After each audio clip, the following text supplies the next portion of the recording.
అరే ఆ సురేష్ గారు మన ఏరియాలోకి వచ్చాడంటరా, ఒంటరిగా ఒక్కడే. వానికి సంగతి చూద్దాం పదనరా, వానికి వేసేద్దాం పదనరా. అతను ఒక్కడే వచ్చాడంట మన ఏరియాకి, పదండి.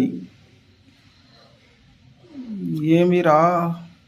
ఏ రమేష్ ఉంటా రే, ఎందుకురా ఆవేశపడతా నువ్వు ఎందుకురా మీదికి వస్తా, నువ్వు వెయిట్ చేయరా, ఎందుకురా రే, ఏమనుకుంటున్నావురా? ఏమిరా సురేష్, ఎక్కువ మాట్లాడుతున్నావు? వేస్తా నీకు రే, ఏమనుకుంటున్నావేమో. రే రమేష్ ఏమిరా? ఏ చూడు వేస్తా నిన్ను. రే రమేష్ వదలరా, మా మామని పిలుచుకొని వస్తా రే, వదలరా. అనరా రే, ఏమిరా నీ సంగతి చూస్తాం. ఎంతసేపు రా సురేష్, నీ గురించి చూసేది మేము, వెయిట్ చేసేది. ఇంకా రావేమిరా నువ్వు? రే ఉండరా, మా మామ వస్తాడు, వెయిట్ చేయరా రే, మా మామని పిలుచుకొని వచ్చినా చూడరా రే, రారా రమేష్.